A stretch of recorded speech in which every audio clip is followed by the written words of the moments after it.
आप सभी को प्रेज द लॉर्ड। परमेश्वर का धन्यवाद हो कि परमेश्वर ने आज मुझे एक नए कलाम के द्वारा आप सबको आशीष देने के लिए नियुक्त किया है। परमेश्वर के वचन से आज हम आपसे बात करेंगे। जो विषय होगा वो आप लोगों के जीवन के लिए बहुत ही लाभदायक है। मैं कहना चाहूँगी कि हमारे जीवन में जो चीज़ हम लोगों को परमेश्वर से दूर ले जाती है और जो हमारे जीवन के लिए घातक है वो है घमंड। क्योंकि जब हमारे जीवन में घमंड आ जाता है तो क्या होता है कि हमारा जो जीवन है वो नष्ट हो जाता है, बर्बाद हो जाता है। जब हमारे अंदर घमंड होता है तो हम कहीं के नहीं रहते हैं और हमारा सब कुछ बर्बाद हो जाता है। हमारे जीवन में सबसे ज़्यादा अगर हमें सचेत रहना है तो वो है घमंड। क्योंकि घमंड ऐसी चीज़ है कि अगर हमारे जीवन में आ गया तो हमारा जीवन बर्बाद हो जाता है। आज हम बात करेंगे, कुछ वचन आपके सामने निकालेंगे जो आपको मिलेगा यिर्मयाह उसका 9 और उसकी 23 और 24 आयत में कुछ इस प्रकार लिखा है। मैं आपको पढ़कर बताऊंगी। जो इस प्रकार लिखा है, यहोवा यूँ कहता है, बुद्धिमान अपनी बुद्धि पर घमंड ना करे और न वीर अपनी वीरता पर और न धनी अपने धन पर घमंड करे, और परंतु जो घमंड करे वह इस बात पर घमंड करे कि वह मुझे जानता है। यस, यहोवा यूँ कहता है, परमेश्वर कहता है, बुद्धिमान अपनी बुद्धि पर घमंड ना करे और न वीर अपनी वीरता पर। अगर यदि हम, बहुत से लोग सोचते हैं कि हमारे पास बुद्धि है, हम बुद्धि से बहुत कुछ काम कर सकते हैं और हमारे जीवन में जो आज तक हम करते आए हैं, जो हमारे जीवन में बरकत है, जो आशीष है, जो परमेश्वर की दया से है, हम उस पर क्या सोचते हैं, ये हमारे बुद्धि के कारण है। हमें अपनी बुद्धि पर बहुत घमंड होता है। बहुत से लोगों को अपनी बुद्धि पर बहुत घमंड होता है कि अरे भैया मेरे पास तो इतनी बुद्धि है कि मैं जिसको चाहूँ बेवकूफ़ बना दूँ, जिसको चाहूँ मैं कुछ भी कर सकता हूँ, मैं अपनी बुद्धि के कारण धन भी कमा सकता हूँ, पैसा भी कमा सकता हूँ। लेकिन परमेश्वर का कहना है, जो बुद्धि पर अपनी घमंड करता है अपनी बुद्धि पर घमंड ना करे। अगर घमंड करे तो परमेश्वर पर करे, क्योंकि उसने ही वो बुद्धि दी। अगर वो अपनी 1 मिनट में अपनी बुद्धि छीन लेना तो हम कहीं के भी नहीं रह जाएंगे। सच में, अगर वो परमेश्वर, अगर हमें घमंड करना तो उस परमेश्वर पर घमंड करे जिसने हमको बुद्धि दी हुई है। दूसरा लिखा है कि वीर अपनी वीरता पर घमंड कर। बहुत से लोग अपनी बॉडी का बहुत घमंड करते हैं। देखिए मेरा एक एक बॉडी कितनी बड़ी है।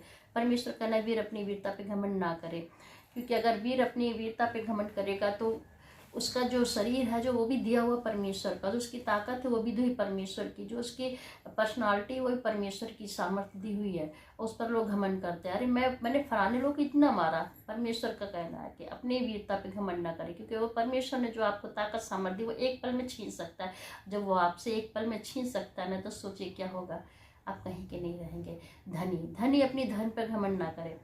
कार, मोटर, बंगला सब कुछ होता है, लोग अपने घमंड में अपने से छोटे लोगों को कुछ समझते नहीं, सोचते बेकार है, मेरे आगे कूड़ा है, कीड़े मकोड़े। बहुत से ऐसे हमने रास्ते में देखे, अगर कार वाला चल रहा है, साइकिल वाला चल रहा है तो ऐसे टकरा के जाते हैं, उसकी तरफ देखते भी नहीं। कोई बगल में चल रहा है, उसको अपनी घमंड होता है, मैं तो गाड़ी में चल रहा हूँ, मेरे पास तो इतना धन है, मेरे पास तो इतनी बरकत है। लेकिन ये नहीं जानते कि जो धन आपके पास है ना, वही परमेश्वर का दिया हुआ। अगर एक क्षण में आपसे धन छीन लेना तो आप कहीं के नहीं रहे, क्योंकि रंग को राजा और राजा को रंग बनाने की सामर्थ्य रखता है वो। अगर 1 मिनट में वो आपका धन छीन ले तो आप रोड पर आ जाएंगे, उसी गरीब की तरह जो साइकिल पे पैदल चला, जिसको आप देख नहीं रहे, कुचल रहे हो। इसलिए हमें अपने धन पर भी घमंड नहीं करना है।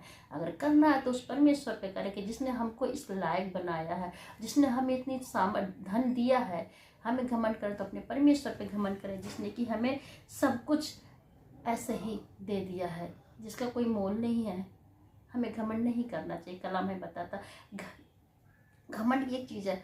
आप देखिए लूसीफर है ना, वो ज़मीन पर फेंका गया। क्यों फेंका गया?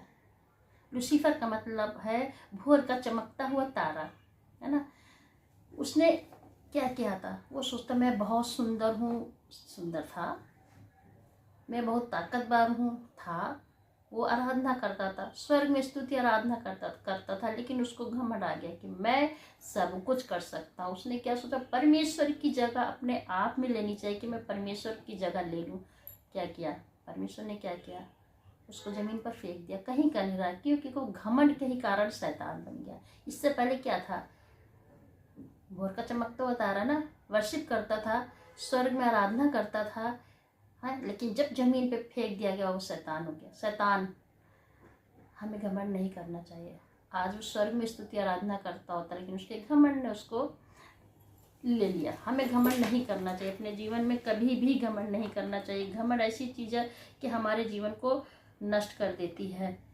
ऐसे ही आपको मिलेगा हमारे जीवन का नीति वचन 16 और 18 में लिखा है, विनाश से पहले गर्व और ठोकर खाने से पहले घमंड आता है। जब हमारे जीवन में विनाश आने को होता है तो हमारे जीवन में घमंड आ जाता है, गर्व आ जाता है। ठोकर खाने से पहले हमारे में घमंड आ जाता है। नहीं भैया, हम तो सबसे ऊपर है, परमेश्वर ने हमको सब कुछ दिया, हमें तो घमंड करना चाहिए। लोग करते भी है कि मेरे पास सब कुछ है, घमंड करते हैं। एक राजा की बात बताएं, जिसको 16 वर्ष की उम्र में राजा बना दिया गया था और 55 साल की उम्र तक वो राज करता रहा। वो सब कुछ जब तक परमेश्वर के साथ चलता रहा तब तक सब कुछ साथ अच्छा चलता रहा। उसके जीवन में किसी चीज़ की परेशानी नहीं थी। हर एक इंसान उसकी इज्जत करता था। राजा उजिया इज्जत करते थे सब कुछ, लेकिन उसको क्या हुआ, 55 साल की उम्र के बाद उसको घमंड आ गया। ऐसा घमंड कि जो चीज़ जो उसको नहीं करना था वो उसने किया। मंदिर में उसने क्या किया, धूप जलाने का काम किया। वो काम उसका नहीं था। वहाँ के लोग मना कर रहे थे कि नहीं राजा, ये आपका काम नहीं, लेकिन उसने नहीं, मैं तो राजा हूँ, मैं तो सब कुछ कर सकता हूँ। उसको लोगों ने मना किया, उसने नहीं माना, लोगों की बातों को नहीं माना। मैं राजा हूँ, घमंड आ गया, मैं तो इस देश का मंत्री हूँ, घमंड आ गया। राजा ने क्या किया, मंदिर में जाके धूप जलाई और तुरंत उसको क्या हुआ, कोढ़ हो गया है।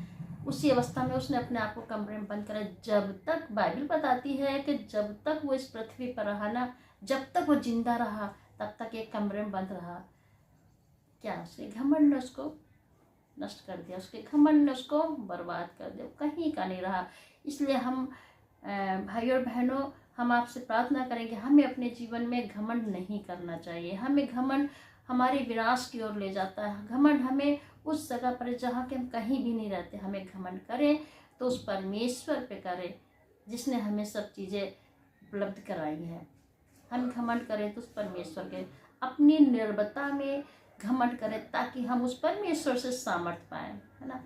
हमें कलाम बताता है कि घमंड करने से हमारे जीवन में क्या क्या होता है, मैंने आपको बता दिया। हमें अपने जीवन में घमंड नहीं करना चाहिए। अगर घमंड करने हैं तो हमें उस परमेश्वर पे घमंड करें जिसने हमें सब कुछ दिया, सेत मेत में दिया है। तो आज से हम यही कहेंगे, हमें अपने जीवन में घमंड नहीं करना है। अगर अपने जीवन में हमें बरकत और आशीष से प्रभु की चाहिए तो हमें घमंड नहीं करना है। आज का कलाम परमेश्वर आपको बहुत आशीष देगा, मुझे विश्वास है। Praise the Lord.